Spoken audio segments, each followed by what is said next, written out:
Este es un estudio que se hace sobre una representación petroglífica usualmente denominada como cruz punteada, la cual es muy importante por estar representada en varios sitios de Mesoamérica.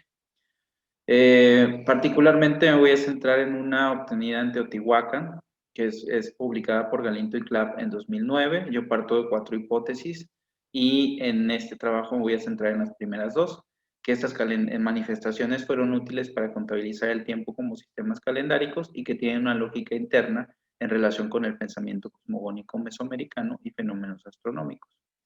¿De dónde parto? Bueno, yo parto de las fuentes escritas del siglo XVI. Yo creo que es muy importante que los marcos teóricos y metodológicos hagan uso de las fuentes porque precisamente ahí tenemos plasmado el pensamiento mesoamericano como tal, ¿no?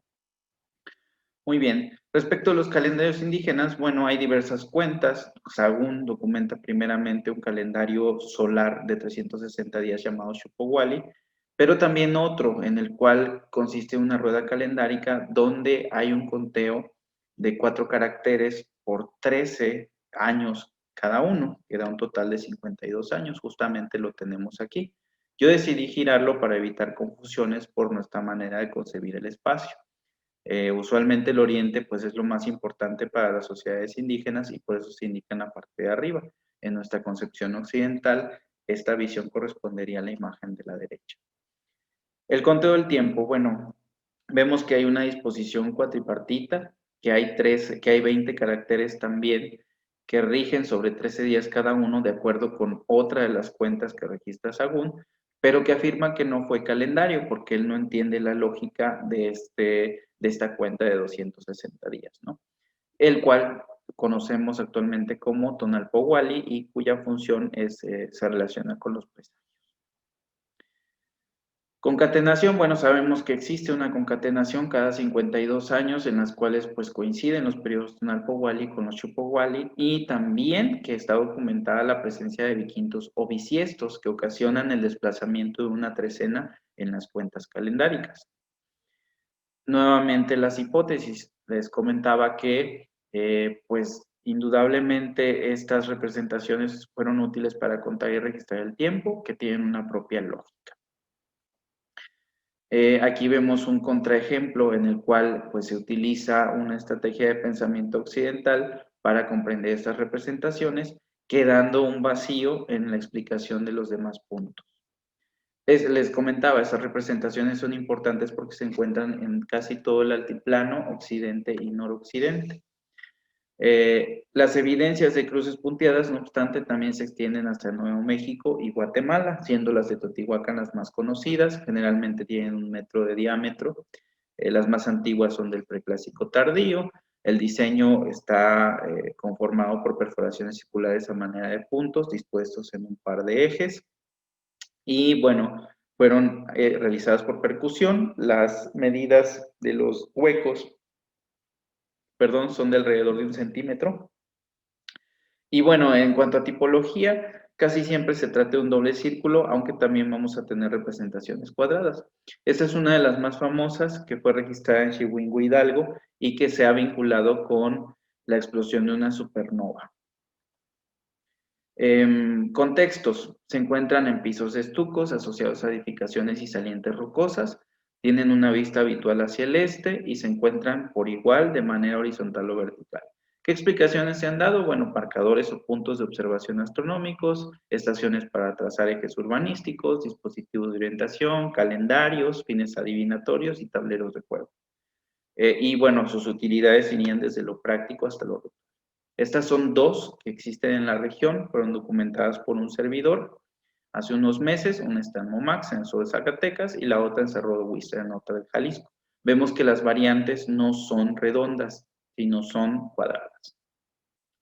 ¿Cuál es la correspondencia entre tipologías? Bueno, hay similitud entre las que están halladas arqueológicamente y las que documenta Sagún, y estas variaciones pueden estar en función del bricolaje. ¿Qué es el bricolaje? Bueno, la capacidad que tuvo la persona que realizó estas representaciones con base en su bagaje cultural, perspectiva histórica, etcétera, etcétera. Bien, La estrategia de análisis, les comentaba, implica pensar mesoamericanamente para evitar imponer conjeturas occidentales. Galindo y Clapp, de esta manera, pues han propuesto que tuviera una utilidad arquitectónica para trazar la alineación de la ciudad.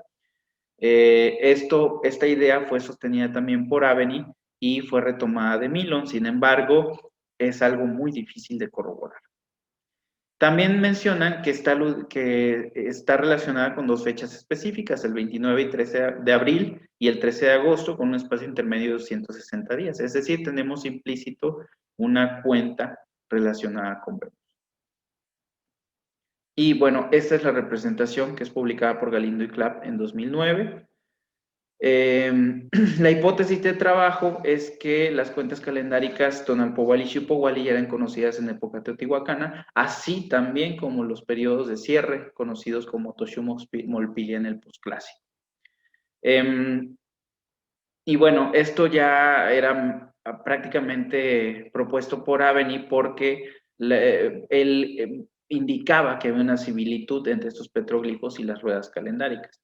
¿Cuál fue la metodología? Bueno, se contó el total de puntos, fueron 303 en total, y como estrategia metodológica, pues se atendió a las regularidades que había, porque 303 pues no arrojaba una idea como tal de lo que podían significar. Entonces, Aveni ya había publicado que hay cierta regularidad, y esta pues fue encontrada precisamente en esta representación. Motivos de confusión. Bueno, el hecho de tratarse de cuadros y no de círculos o ruedas. La disposición de conjuntos de 5 puntos formando líneas diagonales en las esquinas entre los cuadros. Y bueno, las prolongaciones de los ejes en conjuntos de 3 puntos. Y para evitar la confusión, lo que se hizo fue separar dos conjuntos, uno de 260 puntos y uno de 43 puntos. Los 43 puntos están dispuestos aquí, encerrados en gris, y lo que se hizo fue evitar contar este punto central para poder irse desplazando conforme a lo que documenta Sagún.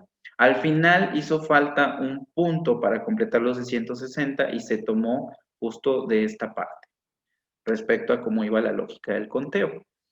Se realizó conforme al segundo y tercer calendario documentados por Sagún, iniciando por el este, y se realizó el conteo por trecenas, hasta llegar a conjuntos de 52, que nos dieron un total de 260. Aquí se nota que ya fue supreso el punto porque fue incluido dentro de la cuenta, y aquí tenemos perfectamente distribuidos los 260 puntos que corresponden a 5 cierres de 52. Algo interesante, si nosotros utilizamos líneas curvas para hacer las conexiones, lo que vamos a tener son representaciones de espirales. Y esto es muy importante porque en muchos sitios vamos a tener espirales y probablemente nos están dando alguna situación cronológica que no entendemos, como podría ser el caso. Aquí donde vemos perfectamente la asociación de espirales y este tipo de cuentas. Y sin duda, Huachimontones pues también tiene un carácter calendárico implícito. Tenemos 13 divisiones por 4 que hacen un total de 52 en la misma disposición que se encuentran en la rueda calendárica de Sagún. Muy bien, estos 43 puntos van a ser discutidos a continuación. En cuanto a la presencia de los 260 puntos, pues esto es muy importante porque lo que observamos al atar los puntos es que el punto final coincide precisamente con el punto inicial. Y algo muy importante, Sagún menciona el calendario de los indios de la Náhuatl refiriéndose que de manera despectiva, él dice, no puede ser posible que ahí ellos contaran sus días, semanas, meses, años, olimpiadas, lustros, indicciones y hebdómadas. Sin embargo, sí vamos a ver esa disposición. En lo primero que se dice también que por esta cuenta los indios contaban sus semanas, meses y años es falsísimo. No obstante, si nosotros analizamos la representación que tenemos justo aquí, vamos a ver la distribución de quintanas o estas semanas de 5 días que son mencionadas por Sagún precisamente en las esquinas, formando una veintena. Misma disposición que la vemos en el códice Feyerabad-Meyer. Entonces, ¿cuáles son los replanteamientos que nacen? Que las mismas propias fuentes históricas también van a tener prejuicios respecto de las visiones del mundo. Entonces, de lo que se trató aquí fue de rescatar la información contenida en el calendario de los indios de Anáhuac, donde vemos precisamente la presencia de quintanas, de las veintenas, de los años y de los periodos de 4, 5, 7 y 15 años, además de los Nemontemi y Viquintos, que nosotros vamos a ver contenidos dentro de la representación, justo aquí. Estos son los Nemontemi. Y si tenemos los Nemontemi, pues ¿qué creen? Que también tenemos los Viquintos dentro de la lógica del mismo eje.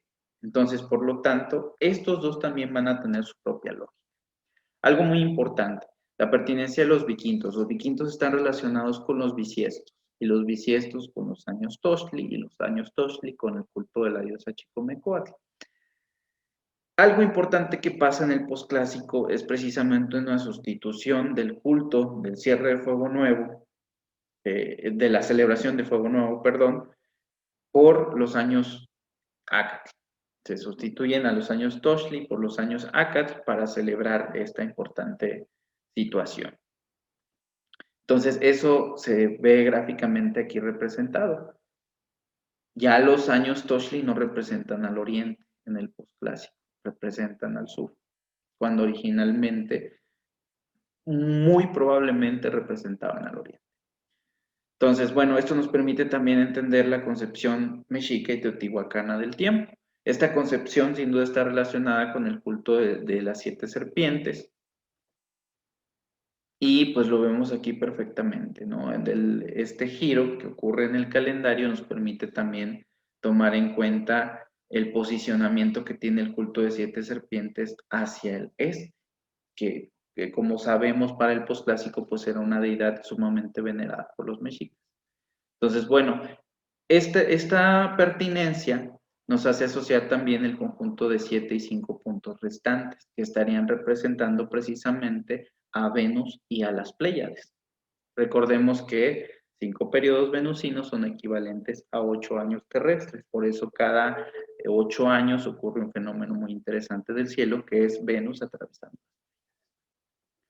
Entonces, bueno, indudablemente tenemos también presencia del culto de Chicomecoatl para la región. Bueno, de mi parte es todo. Yo espero haber contribuido un poco al planteamiento y pues la idea es tener un marco teórico y metodológico y bases firmes que permitan analizar este tipo de representaciones en otros sitios, como lo es en el occidente y noroccidente de nuestro país, donde estas representaciones pues están muy constantes.